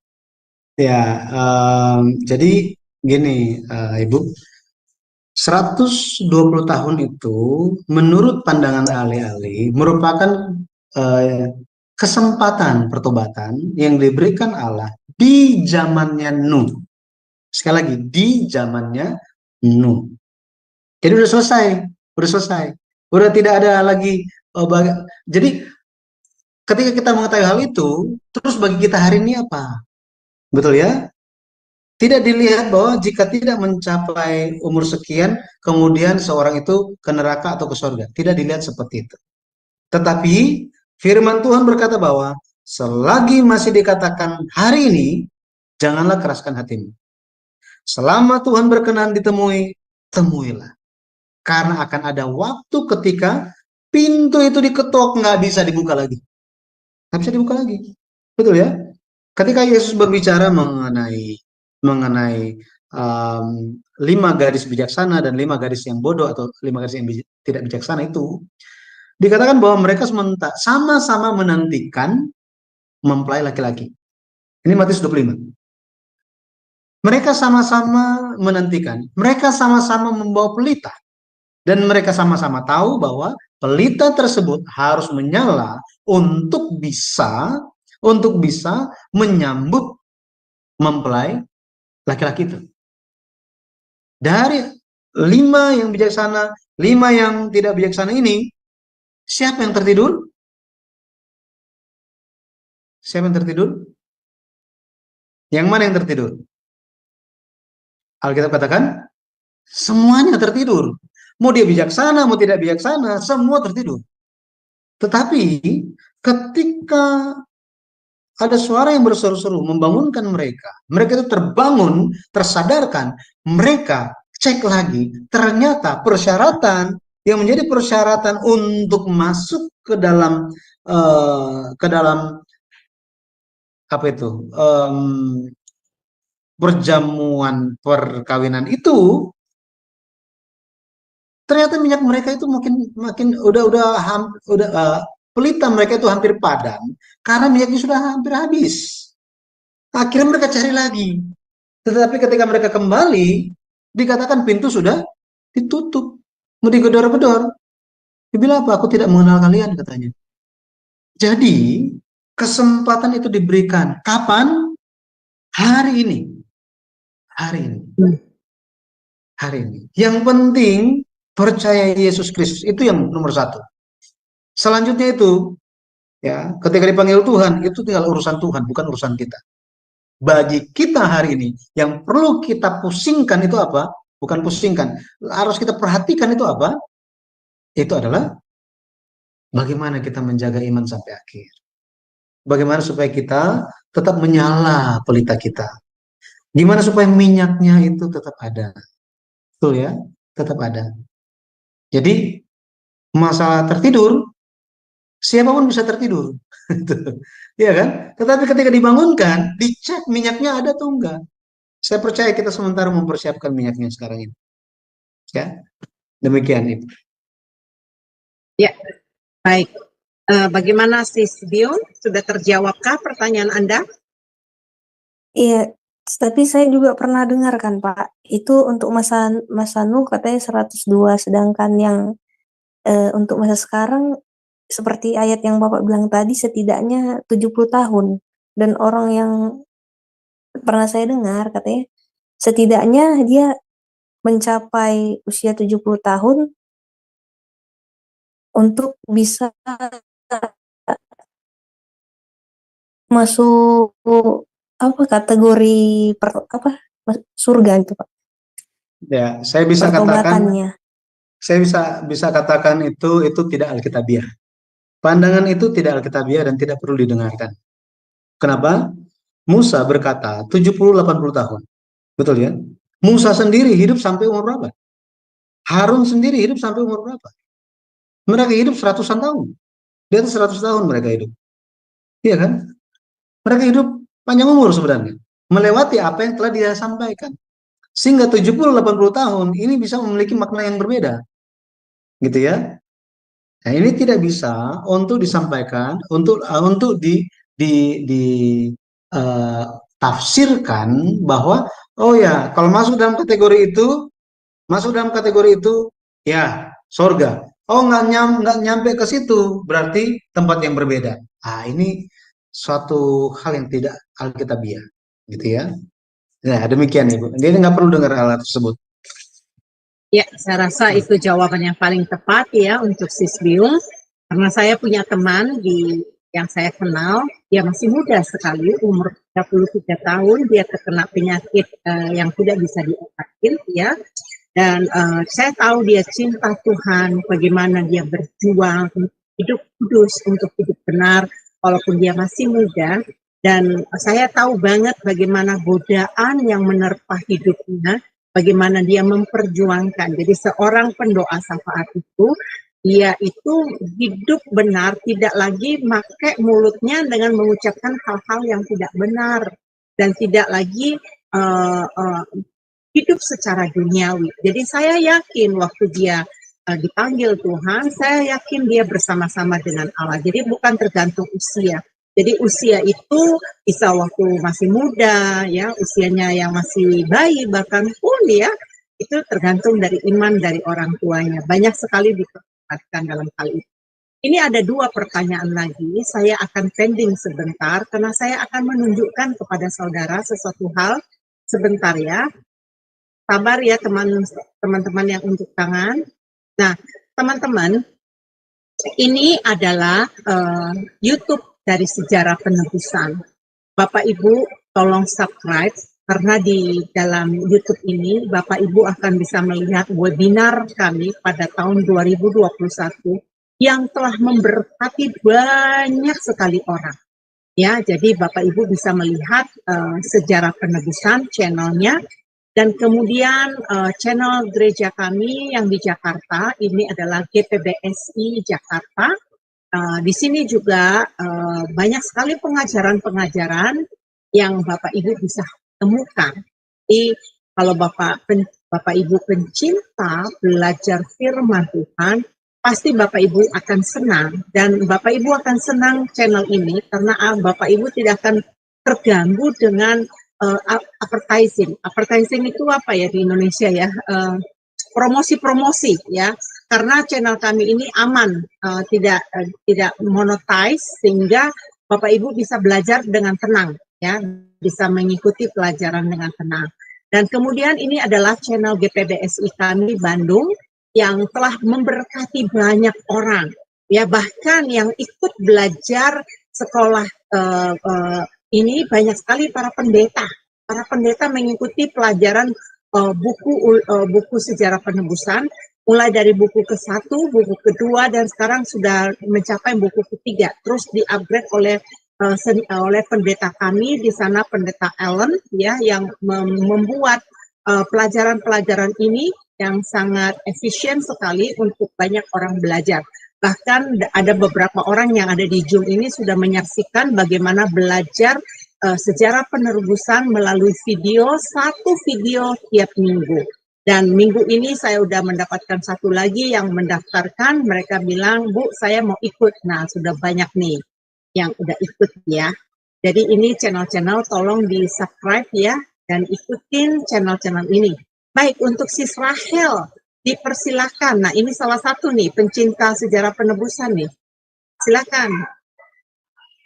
Ya, shalom, Sis Heni. Shalom. Pak Pendeta, saya mau bertanya tentang ini kan menyangkut dengan usia manusia. Jadi orang yang yang memang hidupnya dalam dalam kekudusan ataupun tidak. Seperti terjadinya gempa bumi atau tsunami, apakah itu sama kejadiannya yang Tuhan kehendaki seperti di kota Sodom dan Gomora? Terima kasih Pak Pendeta. Ya, ketika berbicara mengenai penghakiman di dalam Alkitab, kita tahu bahwa hal-hal tersebut terjadi dengan tujuan. Ada yang merupakan bentuk penghakiman dari Tuhan, ada juga yang merupakan bentuk bencana alam, gitu ya, bencana alam. Dan ada kecelakaan yang terjadi di zamannya Yesus, dan Yesus bicara mengenai hal itu, gitu kan? Yesus pun bicara mengenai hal itu. Maka banyak hal-hal terjadi, itu kita tidak bisa mengeneralisasi semua karena satu faktor, gitu ya. Oh, itu terjadi gara-gara faktor dosa. Oh, ini gara-gara ini. Oh, gara-gara itu. Tidak bisa, gitu ya. Tetapi Allah bekerja dengan maksud dan kehendaknya, sehingga itu bisa dipahami secara sendiri-sendiri gitu, ya, sendiri-sendiri. Lagi pula di dalam Alkitab tentang akhir zaman, Yesus sendiri telah menyampaikan bahwa ada tanda-tanda akhir zaman itu, dan satu-satunya adalah gempa bumi. Sampai hari ini udah berapa banyak yang terjadi, berapa banyak korban. Apakah itu gara-gara dosa? Apakah itu gara-gara tujuan Tuhan sesuatu hal yang lain? Gitu ya. Nah, jadi Yesus sudah menyampaikan hal tersebut. Semuanya terjadi. Tetapi Tuhan memiliki suatu kehendak tertentu lewat hal tersebut. Saya tidak tahu, oh ini peristiwa ini gara-gara apa, peristiwa ini gara-gara apa, peristiwa ini gara-gara apa. Saya tidak tahu, tetapi Tuhan tahu mengenai hal itu. Bagian kita tidak bisa generalisasi, menyamakan bahwa oh ini semua gara-gara faktor A atau faktor B, tidak bisa, gitu ya. Seperti itu, Ibu. Baik, ya. Terima kasih untuk pencerahannya, Pak Pendeta. Terima kasih. Tuhan memberkati. Ya, Baik, terima kasih. sekarang Sis Lea. Silakan Sis Lea. Ya, shalom Pak Yudi. Shalom. Shalom, selamat malam. Saya mau tanya ini Pak. Tuhan itu kan Maha tahu kehidupan kita ke depannya. Jadi yang saya mau tanyakan, apakah orang yang berkompromi dengan dosa itu Tuhan, maksudnya umurnya gitu ya Pak, umurnya itu tidak diperpanjang atau gimana itu Pak? Karena kan apa sih, pernah saya dengar dari salah satu di YouTube ya, saya pernah dengar, udah lama sih, kalau kita itu masih melakukan dosa dan tidak bertobat, dalam arti kita masih selalu berkompromi dengan dosa, ya sudah seperti pohon ara itu, katanya sih seperti itu. Nah, yang saya mau tanyakan tuh, apakah kalau kita masih berkompromi dengan dosa, jadi Tuhan kan tahu bagaimana ke depannya kita. Nah gitu, apakah umur kita itu tidak dipanjang gitu, tidak dikasih panjang umur gitu sih Pak. Terima kasih. Ya, jadi kembali lagi, ketika kita memahami, kita sedang mempelajari dan memahami silsilah di kitab Kejadian dari sudut pandang penyelenggaraan sejarah perebusan. Maksudnya apa? Maksudnya secara konteks kita pelajari di zamannya Nuh gitu ya, di zaman generasi-generasi setelah dia sampai kepada Abraham, kita sementara memahami kenapa perpendekan umur itu terjadi. Ya, kenapa perpendekan umur itu terjadi? Secara teks, secara sejarah Alkitab, sejarah dunia, dan kita menarik pelajaran dari situ. Tetapi kita tidak memberlakukan hal itu kepada semua, bahkan sampai hari ini. Gitu ya? Tidak. Sehingga tadi saya bilang bahwa umur panjang hari ini, jadi kita bicara tentang konteks di zaman itu. Ya, konteks di zaman itu. Hari ini yang perlu kita pahami bahwa umur panjang seseorang, dia meninggalnya umur berapa, ya dia meninggalnya umur berapa, itu tidak bisa kita langsung mengaitkannya dengan dosa. Oh dia orang berdosa makanya dia mati gitu. Karena di dalam Alkitab ada seorang raja namanya Manasye. Jahatnya luar biasa. Dia hidupnya luar biasa sampai umur dia memerintah aja itu lamanya minta ampun sampai 50-an. Saya lupa berapa ya, 50 sekian. Tetapi memerintah yang sangat lama dibandingkan dengan Yosia, raja yang benar, raja yang luar biasa hebat, tetapi memerintahnya itu nggak lama. Manasye memerintah lebih lama dibanding dia. Nah, jadi kita tidak bisa menyamakan semuanya, gitu ya. Tetapi pelajaran yang bisa kita tarik lewat perpendekan umur ini, bahwa Tuhan bisa lakukan itu untuk kita. Ini, Tuhan bisa lakukan itu untuk kita ketika kita hidup di dalam dosa. Kita tidak bisa mengatakan bahwa apa? Itu kan dulu saya pasti hidupnya ya lumayan lah sampai 80, setidaknya 70 lah saya masih hidup, atau ya paling itunya nggak enaknya ya 65 lah, nggak terlalu tua-tua amat, terus nggak terlalu, aduh susah berjalan, susah bergerak, mengeluh sini situ gitu. Ya masih oke lah gitu ya. Hari ini siapa yang berani berbicara seperti itu? Betul ya? Siapa yang yakin besok masih hidup? Semua hidup kita ada dalam tangan Tuhan. Gitu ya. Panjang umur kehidupan seorang manusia ada dalam tangan Tuhan. Bagian dari kita, kita memiliki iman bahwa apa? Bahwa kita kita jangan berkompromi dengan dosa. Kenapa? Jangan sampai ketika kita berkompromi dengan dosa, waktu kita selesai, kita mati di dalam dosa. Mati di dalam dosa. Makanya dikatakan apa? Kita orang berdosa, kita setelah diselamatkan, amin. Ya, kita sudah diselamatkan, amin. Jadi apakah hari ini kita nggak perlu bertobat? Kita semua setuju, kita katakan apa? Ya hari ini pun saya bertobat, gitu ya. Kenapa? Mungkin ada pikiran, hati, dan perkataan, perbuatan, atau apapun itu yang salah di hadapan Tuhan. Maka hari ini kita pun berimanlah, percayalah, kembalilah, bersandarlah kepada Tuhan. Senantiasa, setiap waktu. Supaya apa? Supaya kita menjauhi dosa.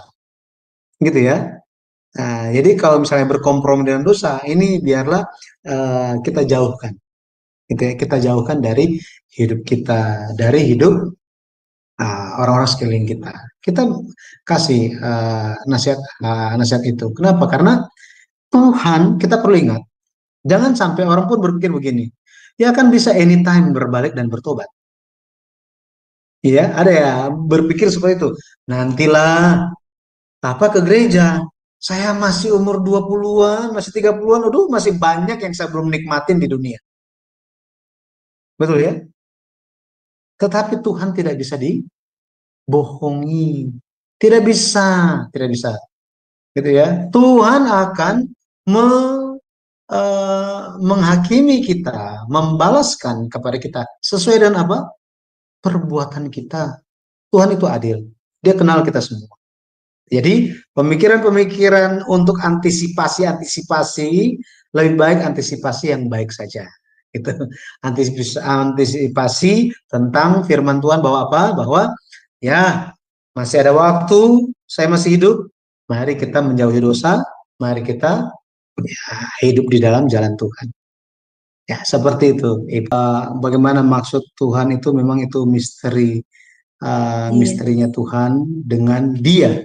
Ya, tetapi bagi kita bisa menarik pelajaran kan, bahwa ya sebagai teman akhirnya kita jadi berjaga-jaga untuk tidak jangan sampai jatuh dalam pencobaan seperti yang dia alami. Dengan cerita ini pun saya sendiri dengarnya, ya saya sendiri pun harus berjaga-jaga, betul ya, harus berjaga-jaga. Semua orang harus berjaga-jaga, karena dikatakan bahwa iblis itu 1 Petrus 5 ayat 8 atau 8 ayat 5, nanti bisa cek gitu ya. Iblis itu berkeliling katanya, mengaum-ngaum, hendak menerkam siapa saja yang bisa diterkamnya. Jadi kita perlu berjaga-jaga. Pelek itu dia keturunan, di papa dia itu imannya luar biasa. Papanya imannya luar biasa. Tetapi dia sendiri umurnya diperpendek karena dosa. Langsung diterapkan, gara-gara dosa. Membangun menara Babel. Cucunya juga terima akibat itu. Hal-hal ini terjadi untuk apa? Untuk memperingatkan kita bahwa kenapa Allah menghakimi dunia gara-gara dosa. Bukan hanya itu saja, gara-gara anak-anaknya melakukan dosa. Itu sebabnya kita perlu berjaga-jaga. Saya sendiri juga, bahkan kita semua, orang-orang sekitar kita, makanya kita perlu bukan hanya menjadi pelajar-pelajar, tapi juga menjadi pendoa-pendoa. Tuhan tolong gitu kan. Ya, orang ini dia mungkin belum bisa lihat, belum sadar, atau dia masih ada kekurangan, ada kelemahan. Tuhan tolong dia, buat dia sadar. Bagaimana cara Tuhan? Ya Tuhan mau pakai saya juga, ya boleh Tuhan tolong supaya saya bisa bicara. Ya, kalau dia tersinggung ya gimana gitu. Ya berdoa, doakan kepada Tuhan. Tuhan tahu dan Tuhan akan membereskannya. Itu tinggal urusan Tuhan dengan dia. Kita telah lakukan tugas kita. Gitu ya. Iya, Ya. terima kasih, Pak. Baik. Ya, thank you Sis Lea. Baik, sekarang saya berikan kesempatan kepada Sis Morina. Silakan Sis Morina. Salam, selamat malam. Terima kasih Bu Heni. Salam Pak Pendeta. Salam, salam Ibu. Mungkin kita pernah mendengar ya berita seorang wanita yang sudah berusia 100 tahun lebih di India. Saya mau bertanya Pak, apa maksud Tuhan di sini? Sementara wanita itu bukan pengikut Kristus, tapi dia diberi umur yang panjang dan tubuh yang sehat. Apa yang kita petik dari berita ini Pak dengan wanita yang 100 tahun lebih yang bukan pengikut Kristus? Demikian Pak, makasih. Ya Ibu, kalau Ibu tanya seperti itu saya nggak mengerti juga Ibu, kenapa? Jadi saya nggak tahu kenapa dia bisa seperti itu dan bagaimana maksud Tuhan mengenai hal itu, gitu ya. Orang yang tidak percaya bisa hidup panjang umur dan sehat-sehat, gitu ya. Kok bisa gitu? Ya, Ayub juga memberikan keluhan yang sama, mirip-mirip seperti itu, gitu kan? Apa bedanya dengan orang bilang, ya kita uh, orang benar kayaknya susah, orang yang jahat kayaknya orang jadi kaya-kaya gitu, kayak berhasil diberkati gitu. Nah, hal yang seperti ini, tetapi semuanya ditimbang oleh Tuhan. Kembali lagi, ditimbang oleh Tuhan. Bagaimana hasil timbangannya? Tuhan yang tahu, bukan kita yang tahu. Gitu ya. Ibu bertanya kepada saya, seorang perempuan hidup sampai 100 tahun di India, dia tidak percaya Tuhan, dia tetap sehat sampai hari ini mungkin atau sampai kapan nggak tahu. Tapi bagaimana? Apa kehendak Tuhan itu semua? Gitu ya. Saya nggak tahu tujuan Tuhan apa mengenai hal itu. Saya nggak tahu. Karena hanya Tuhan yang tahu. Dia yang mengurus segala sesuatu di alam semesta ini, bahkan manusia-manusianya gitu ya. Nah, cuma saya ingin menarik suatu hal bahwa bagaimana hidup setiap orang itu dan kehidupan iman kita hari ini, ya kita hidup mau panjang umur sekalipun, apakah tugas kita itu sudah dijalankan atau belum? Kalau belum dijalankan ya buat apa kita masih hidup di dunia ini? Betul ya? Jadi mari kita selesaikan tugas kita di waktu yang telah Tuhan tentukan bagi kita. Sampai kapan? Kita nggak tahu. Gitu ya. Raja Hizkia diperpanjang hidupnya karena suatu tujuan. Gitu ya, suatu tujuan. Apakah dia melaksanakan tujuannya? Tujuan Tuhan bagi dia? Ada yang dilaksanakan, ada juga yang tidak. Nah ini, ada yang dilaksanakan, ada yang tidak. Bagi kita bagaimana? Henry kita laksanakan tugas kita. Ya, maksud saya kenapa saya bilang nggak tahu itu kenapa? Karena ketika menetapkan, oh kehendak Tuhan mengenai tentang perempuan itu, oh berarti dia begini begini begini, begini begini begini.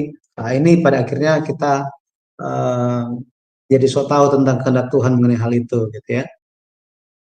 Sehingga saya tidak mau mengambil keputusan apa itu maksud Tuhan tentang perempuan itu yang hidup 100 tahun.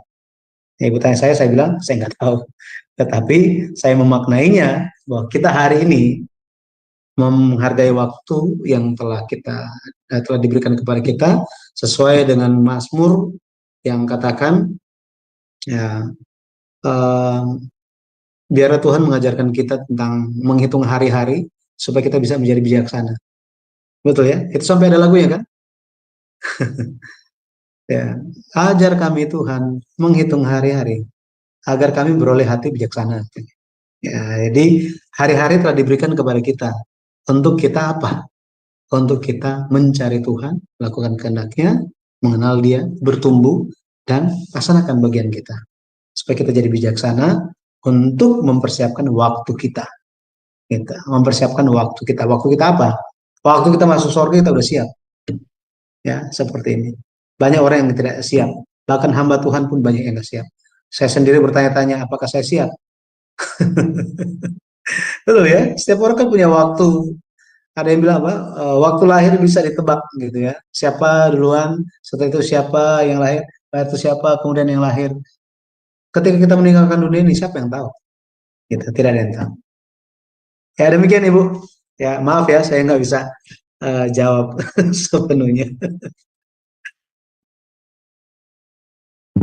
Oke Pak, iya maksud saya itu apa yang perlu kita ambil hikmatnya di sini, bukan maksud saya apa maksud dari semua itu, tidak maksud Tuhan, apa yang kita petik dari hikmat sampai wanita itu berumur 100 lebih tahun, karena kita kan sedang temanya itu tentang usia ya Pak ya, jadi tetap tidak lari dari konteks sih pertanyaan saya, hanya kenapa apakah itu suatu hukuman, apakah itu suatu berkat gitu loh. Maksud saya itu seperti itu Pak, bukan berarti maksud saya itu memang urusan Tuhan soal usia ya, tapi kita kan sedang berbicara soal usia ya Pak ya. Ya, Jadi ya, benar Ibu, benar. apa yang hikmat yang perlu kita ambil sehingga dia bisa berumur panjang sementara dia tidak pengikut Kristus? Mungkin menurut saya mungkin dari segi kesehatan ya Pak ya, yang perlu kita tiru dari wanita itu bagaimana dia menjaga fisiknya, bisa diberi Tuhan kesempatan sampai umur seusia itu, mungkin ada makna-makna tersendiri. Ini pertanyaan manusiawi ya Pak ya. Mungkin orang lain juga bertanya kenapa ya bisa dia umur sepanjang itu padahal dia sudah tidak bisa berbuat apa-apa. Sementara Tuhan memberikan kita kesempatan umur panjang untuk berbuat sesuatu yang lebih bermakna. Ya mungkin untuk diri dia sendiri dia sudah tidak bermakna mungkin ya. Mungkin ada yang bisa kita petik. Mungkin dari segi kesehatan, hati yang damai mungkin, pikiran yang tenang, itu mungkin yang bisa kita petik dari cerita wanita itu ya. Mungkin saya pikir dari Bapak bisa saya ambil hikmahnya dari segi Alkitabiah gitu Pak.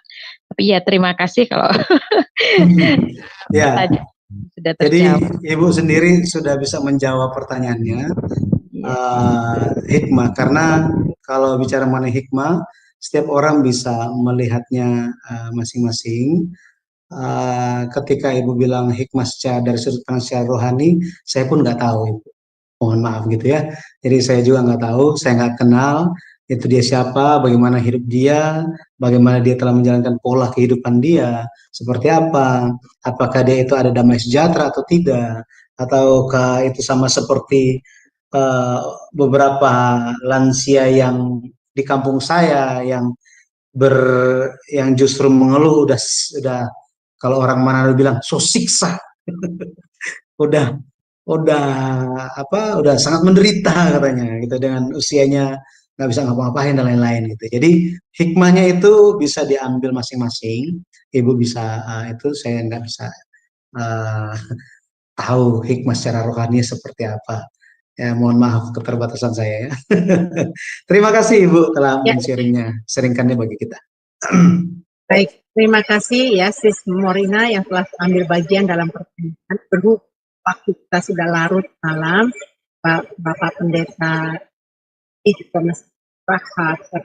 Panjang hari dia sibuk sekali ya. Ada beberapa kelas yang diajarkan hari ini. Jadi Bapak Ibu saya himbau untuk minggu depan untuk hadir kembali lagi bersama-sama kami dari pelajaran sejarah.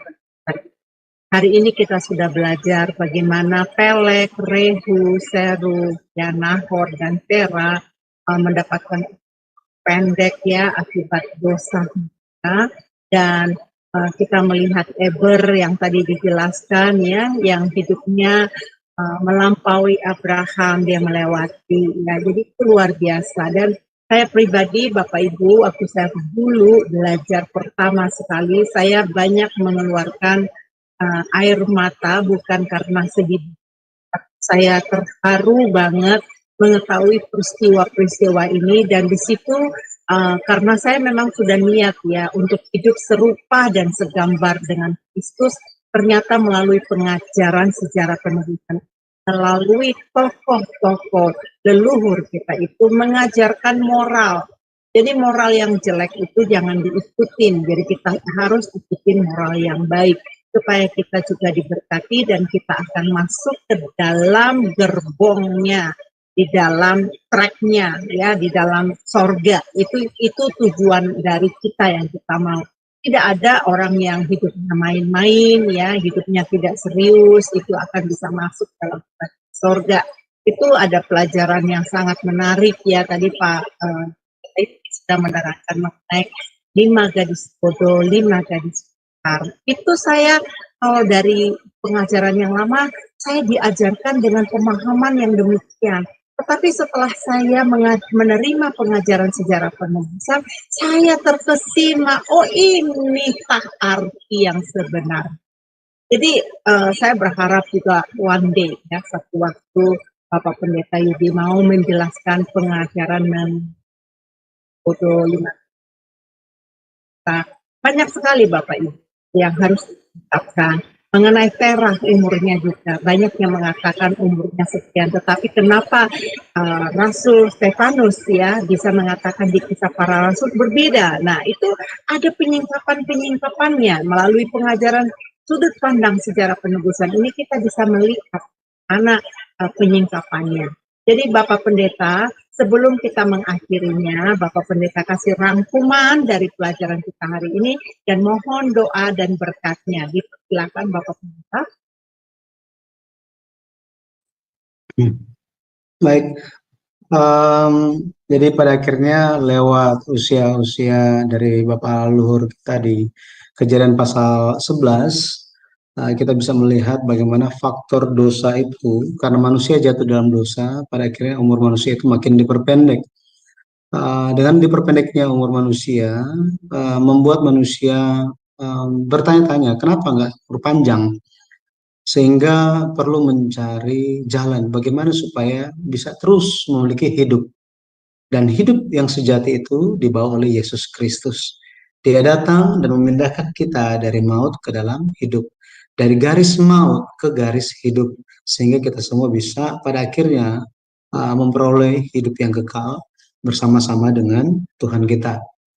Biarlah kita semua bisa terus melihat Alkitab sebagai firman Tuhan apa adanya, dan kita percaya lewat firman ini bisa menuntun kita pada akhirnya melihat dan mengenal Yesus Kristus yang telah dibicarakan di dalam kitab-kitab suci menurut Lukas 24 ayat 27 dan 44.